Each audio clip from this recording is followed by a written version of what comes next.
Moriore ki te whare, ko Amelia Burnett tōku ingoa, no Urupi o Kutupuna. Ka te mai rātou ki Aotearoa, te tera atu rautou. Ko Hunt, ko Stewart, ko Campbell na ingoa whānau. E tupu aki a hau ki Tāmaki, e noho ana a hau ki whangarei nāenei. Ne te mihi ki te mana whenua o Ngāti Whātua o Ōraki. Nō reira, tēnā koutou, tēnā koutou, tēnā koutou katoa. Morena everyone, I'm Amelia Burnett. I have been working for the past 8 years internationally on projects looking at transforming the digital transformation of the construction and infrastructure sector.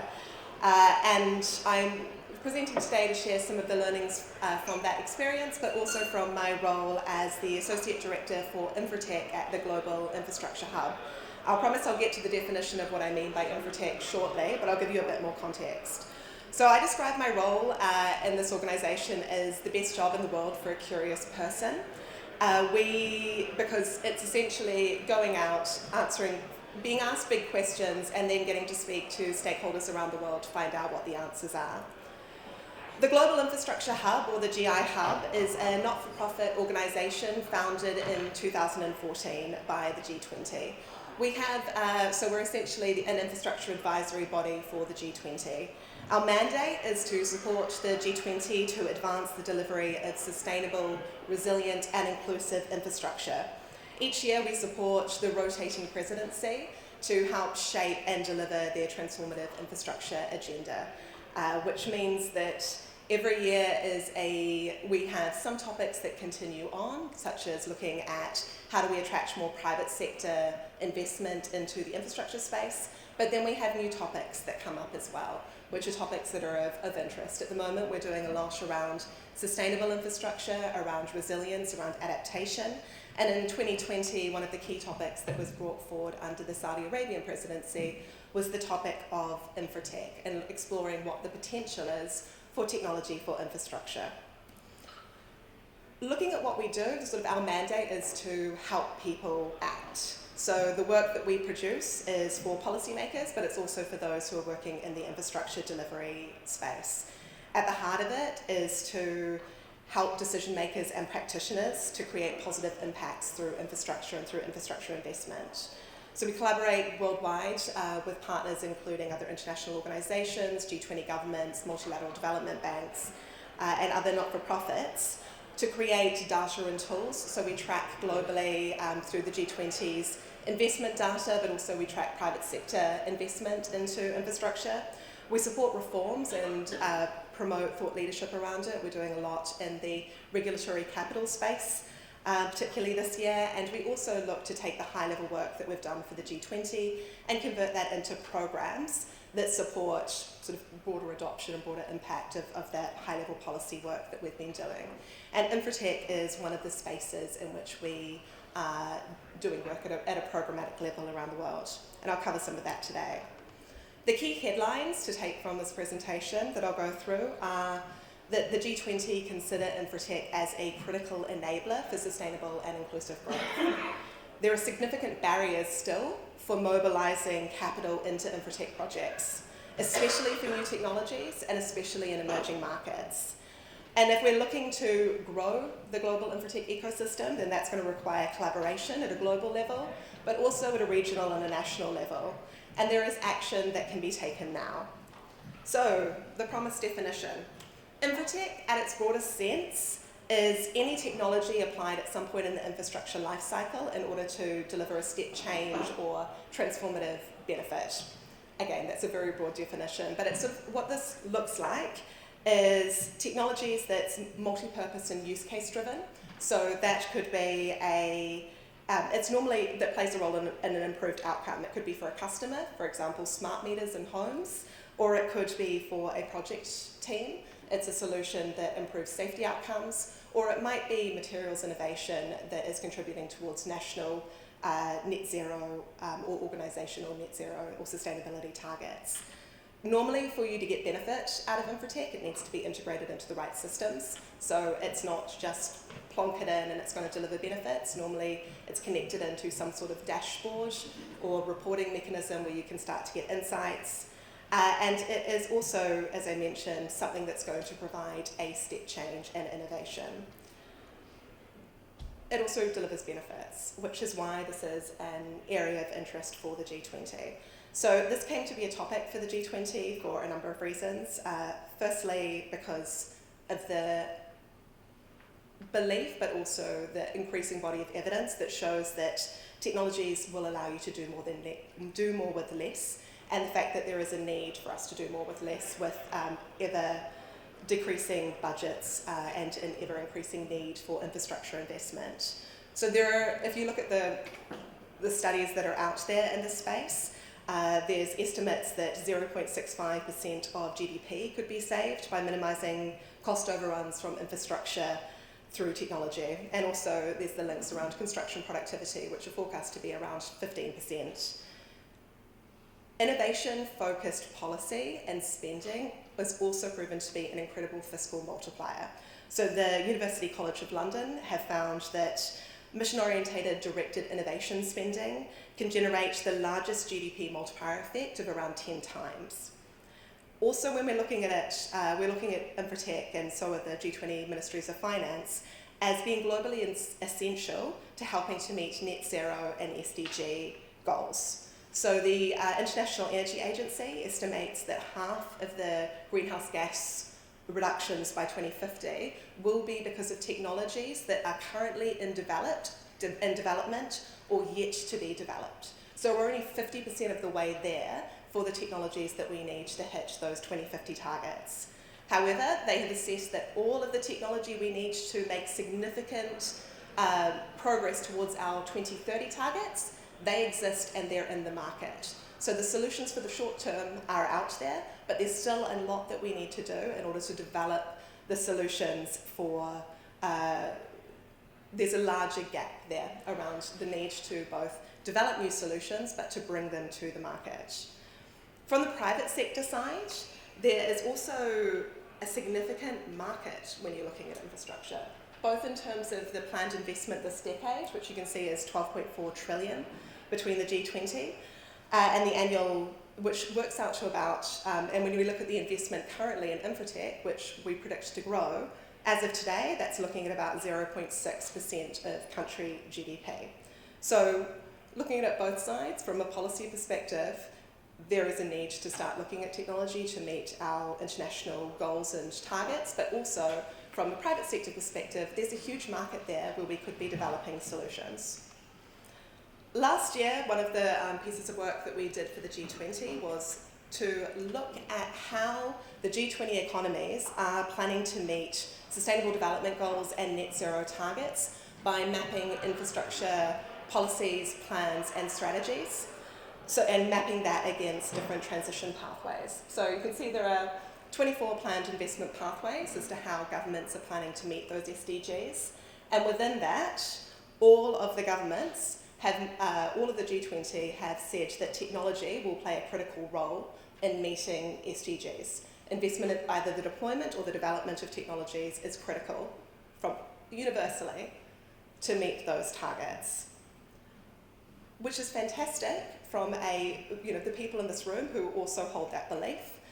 But when we go down into the data, and this data set that I'm referencing is available on our website and is being updated at the moment, we can see that there's a disconnect between that commitment towards using technology to reach the targets and how the investment is actually being forecast. If we take transport for an example, so governments invest more in transport over the long term than any other sector.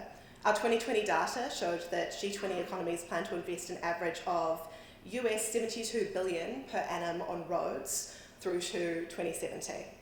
In 2022, 42% of all of the G20's infrastructure investment was in the transport sector, 42%, which is more than double the second most sector, which was social.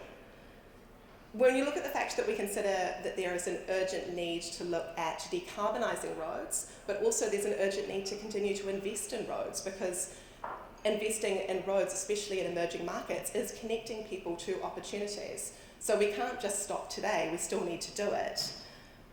But then we need to look at the fact that the transport sector accounts for about 21% of CO2.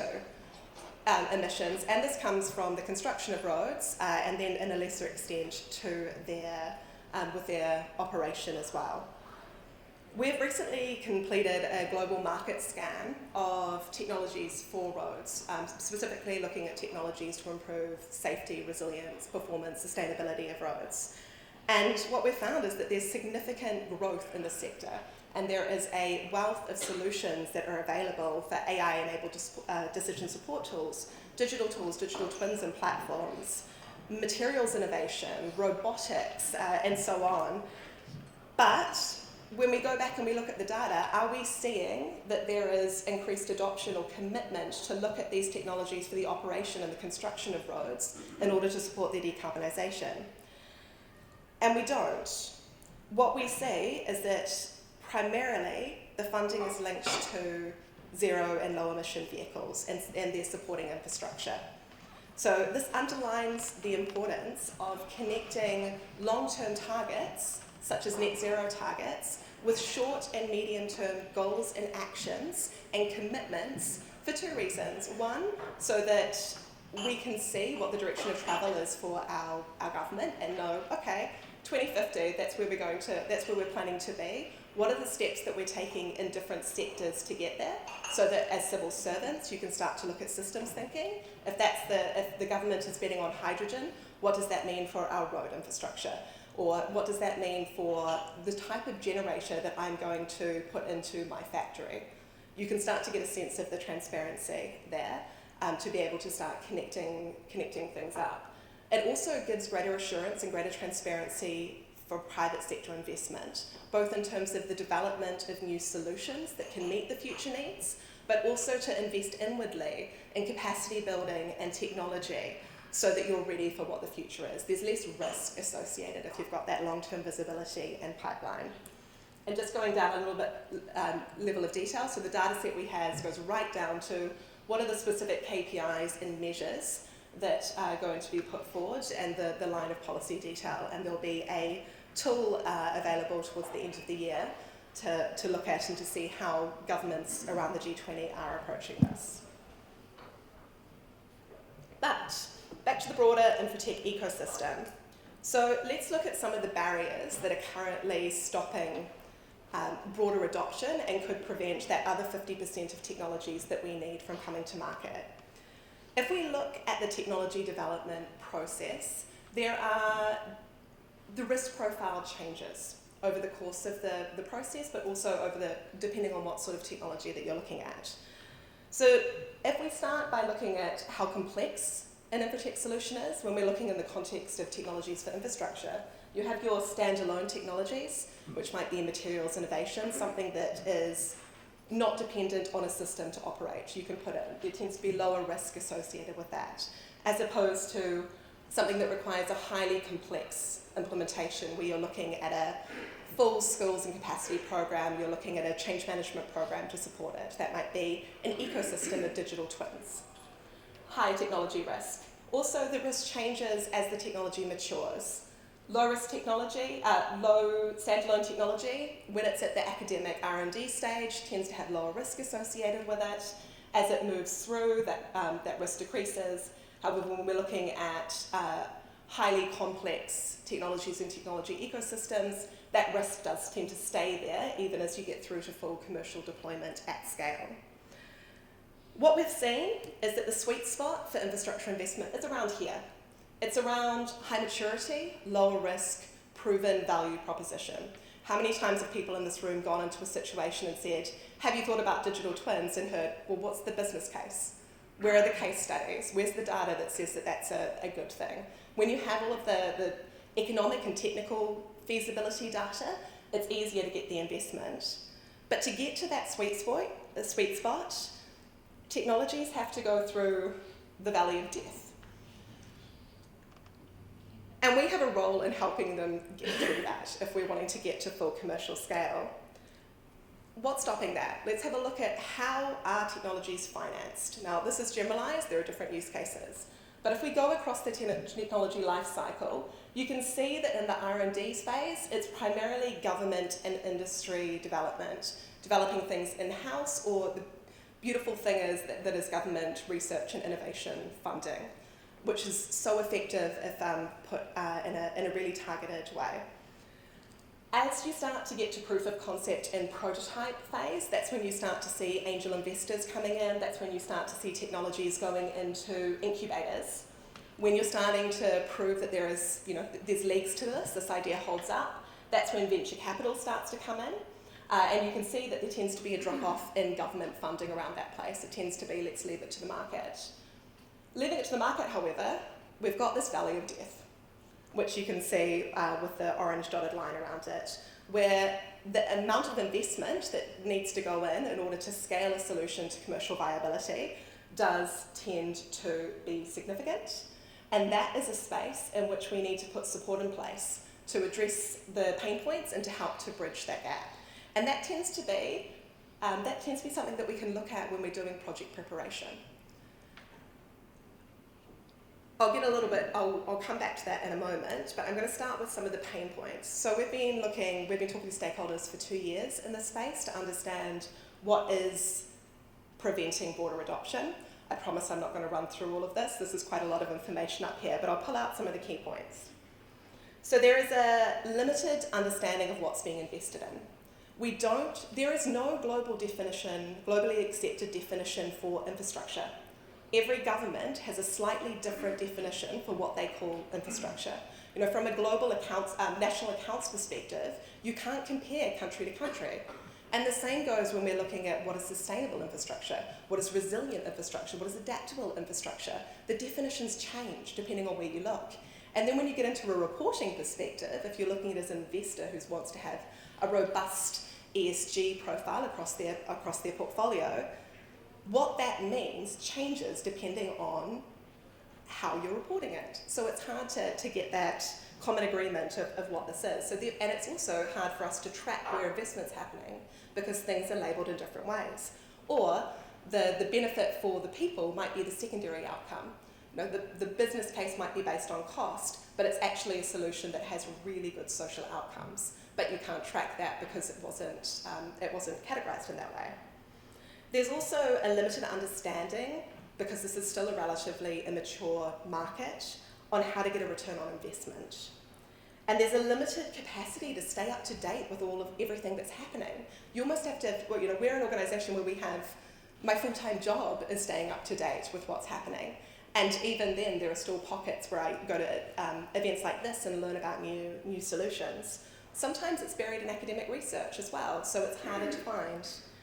There's also a limited appetite for risk in existing instruments for funding and financing infrastructure. From a client side as well, infotech proposals are sometimes unsolicited. And they're not driven by needs, they're driven by the products that are available. And when we look at the risk sharing, who's going to bear the risk for rolling out these solutions, there can be a bias towards the private sector carrying more risk, which of course adds more cost and makes some of these solutions no longer financially viable and they don't go ahead. So we need to do some work around connecting and growing the ecosystem the infotech ecosystem that we need to have in place for us to be able to address that other 50%. The ecosystem is made up of two sides. There are those who are developing and financing infotech solutions, and you can have a look. It's a big market. Global investment into AEC tech grew to $50 billion in 2022. When we look just at climate technology, $52 billion, which was equal to a quarter of all venture capital funding. And then when we go into looking at those who are doing the infrastructure project financing and development, that's a significant amount being invested in infrastructure, and as I've already shown you, that's not necessarily being invested in infrastructure that's going to deliver transformative outcomes. A lot of that is business as usual. Half of the private sector investment in infrastructure projects was in renewables in 2022. And if we look at the energy sector alone, and we're looking at the infrastructure investment gap, it needs to rise by 3 to 4 times in order to meet climate goals. So there's a lot of investment happening, but there's a lot that needs to happen, and there's a lot more spread that we need to see so that we're not solely concentrating on the energy sector. because that is an important part, but part of the overall landscape. So the role that we are looking to play with our partners is in creating that ecosystem and bridging the gap.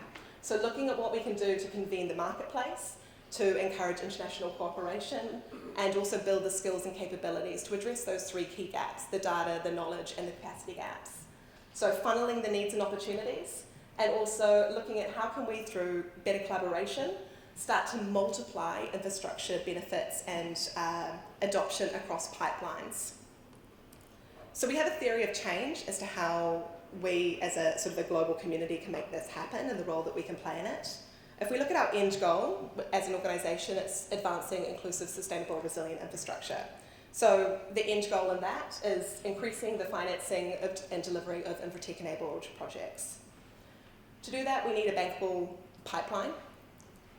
We need to look from a government perspective of building the capability and capacity to be able to properly procure, but also to receive benefits from those solutions. So that piece of work is looking at how do we build on the capacity within governments, but also within project preparation facilities. I should add our lens for doing this is looking at increasing adoption in emerging markets. And then when we look from the other side, what do we need to do to get there? There needs to be increased technical assistance for looking at technology. So not everyone who is making assessments around infrastructure projects necessarily has the knowledge of how to assess technologies, their value for money, do the cost-benefit analysis, and looking at risk allocation, innovative funding and financing, etc. Before we even get to technology adoption, we have the very important, I would say, the most important part, and it's been really great to hear already a couple of references today to the Gemini principles. It's establishing what is the use case and the need for the technologies, so that when you're getting to the point of you're financing them and you're implementing them, they're actually going to deliver the outcomes that you intended. And then funneling the technologies that are being developed and financed into that. So this is the role that we are looking to play, and we're creating a global infratech acceleration facility, which will be a multi-donor fund to help support that technical assistance working alongside existing project preparation facilities. Because we see that by pulling together the entire theory of change, we can start to de-risk things for tech developers and investors, and also look to see how can we replicate and scale this so that we've got greater international cooperation, because we do need to start looking at things as a global scale, at a global scale rather than just in our own pockets, which we've already heard reference to how we're approaching doing that in New Zealand today. We've been testing this theory of change, the end bit in which we work to understand what the use cases are and then go to the market to see what solutions are available, by partnering with 8 of the multilateral development banks to understand where they see the potential or where they're already using technology to improve roads in emerging markets across 5 use cases, which are up there. We ran this initiative over the last 6 months with really great engagement from our 8 MDB partners, and identified 5 solutions which we presented to them last week. And the MDBs between them have indicated a potential applicable pipeline of US $800 to $1 billion across 40 to 80 infrastructure projects, and the potential to do 20 pilots. And that's 5 of the pipeline that we have identified through this initiative. So it gives you the sense that when you can start to connect the solutions with those with the need, they can see opportunities to start to deploy them. So, very quickly, because we are running slightly over time, what are the opportunities for New Zealand? Well, we've just finished a piece of work last year, again for the G20 in partnership with the Asian Infrastructure Investment Bank, where we did a global scan across the G20 but also outside to understand what are the successful enablers for attracting finance into infratech projects that can be replicated. What's interesting to look at is we separated this across 4 pillars, which are the sort of 4 pillars of the ecosystem. The most common way of attracting investment into infratech projects was through strong national or sectoral infratech strategy. So if there's a strong policy in place that calls for this, the market tends to respond. Interestingly, this isn't all infrastructure strategy. A large amount of investment is coming through environmental strategies as well. But what we're not seeing is a huge amount of innovative procurement and tools. There tends to be that block there around how do you can see that there's value, it's aligned to a strategy, but there's still those barriers that we need to address to get things actually procured. From a commercial side, we are seeing innovative delivery models. So for example, running a pilot that has within the contract, if this pilot is successful and delivers these benefits, it will be, we will run a procurement to see if we can implement it. So that we stop having that, we stop people at the valley of death, which is, oh, run a successful pilot, and actually help them into the organisation so they can continue to deliver benefit. We are seeing huge growth in data platforms and digital twins, which is speaking to the increasing desire for data-driven insights. But what we're not seeing is these projects being led out of privacy and cybersecurity concerns. That tends to be a secondary element that's being looked at rather than the primary one. We do expect that to change, and we are seeing that change. And then again, we look at financing. These are largely coming through public investment, which we've heard a lot about today. And that is a fantastic way for us to start to look at developing and nurturing and adopting these solutions. But our budgets don't extend to the full extent of the infrastructure deficit that we have. Not by far. It's multiplied 3 times since 2017, the infrastructure gap that we're looking at. And that's largely due to the fact that we have these commitments around climate targets and SDGs, which we want to meet. So therefore we need to look at other sources of funding in the private sector. And part of that is looking at these innovative funds, platforms, and de-risking mechanisms. So when we're looking at what does that mean for New Zealand, as I've mentioned, connecting those long-term infrastructure plans and policies through to short-term, medium-term outcomes with linked KPIs so that we're increasing that transparency is going to be incredibly important. I spoke to the infrastructure deficit gap. We estimate that to be, at the moment, US $3 trillion a year, which, as I mentioned, is 3 times what it was in 2017. So we need to make sure that we're matching our commitments with our investments and also looking at ways in which we can bring in additional financing. Looking at the right enabling environment, I've spoken to procurement briefly. I won't go into that again, but also looking at regulations capacity. Great innovative work happening in Wellington to make sure that they're getting that data into the underground digital twin. But also looking at scaling up technological, commercial and financial innovations. Sometimes when I'm a proud New Zealander, and sometimes when I speaking to people and talking about experience overseas, I hear, oh, we're so far behind. We're not. We're doing incredible things. We need to flip the narrative and talk about ourselves with pride as being leaders in this space. We have world-leading technologies and applications here in New Zealand. So we need to share what works between ourselves, but also looking at learning from others and learning from global approaches. I'll just do a quick shout out and not run through these case studies. Some great case studies on our website. We've got over 200 showing innovative ways of attracting financing into infratech projects. Here's one in Kenya where the solutions were leased until they were able to prove their benefits and pay their own way within the country to connect more people with water.